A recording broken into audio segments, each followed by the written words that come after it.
நலம் காக்கும் ஸ்டாலின், உங்கள் குடும்பத்தின் நலன் அரசின் பொறுப்பு.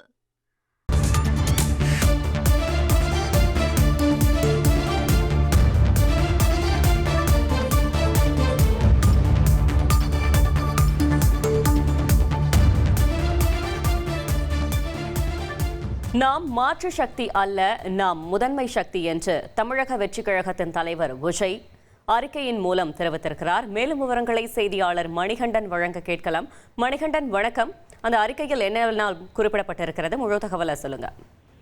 வணக்கம். தமிழக வெற்றி கழகத்துடைய 2வது மாநில மாநாடு மதுரை அடுத்த பாரபட்சி என்ற இடத்துல வரக்கூடிய 21ஆம் தேதி நடைபெற இருக்கிறது. அதற்கான காவல்துறையுடைய அதிகாரப்பூர்வ அனுமதி என்பது நேற்று மாலை கொடுக்கப்பட்டிருப்பதாக கட்சியுடைய பொதுச் செயலாளர் தெரிவித்திருக்கிறார். இந்த நிலையில கட்சியுடைய தலைவர் விஜய் இன்று அந்த மாநாடு குறித்த மைய கருத்தை வெளியிடுவதற்கான அறிக்கையை ஒன்றை வெளியிட்டிருக்கிறார். அதுல வாகை சூடும் வரலாறு திரும்புகிறது, வெற்றி பேரணியில் தமிழ்நாடு என்ற தேர்தல் அரசியல் மைய கருத்தை முன்வைத்து இந்த மாநாடு நடக்க இருக்கிறது என்பதை உங்களோடு பகிர்ந்துக்கிறதுல ரொம்ப மகிழ்ச்சி என்ற அந்த அறிக்கையில தெரிவித்திருக்கிறார். அது மட்டும் இல்லாமல் மாநில மதுரை மாநாட்டிற்கு தயாராகவும் மாற்று சக்தி நாம் அன்று, முதன்மை சக்தி நாம் என்பதை உலகிற்கு மீண்டும் உணர்த்துவோம், நல்லதே நடக்கும், வெற்றி நிச்சயம் என அறிக்கையில தெரிவித்திருக்கிறார்.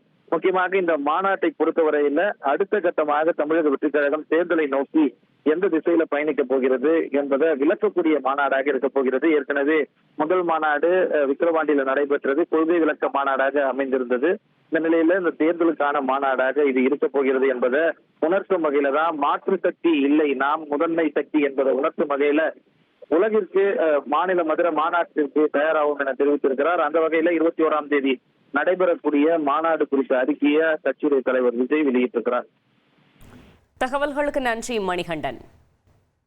நலம் காக்கும் ஸ்டாலின், உங்கள் குடும்பத்தின் நலன் அரசின் பொறுப்பு.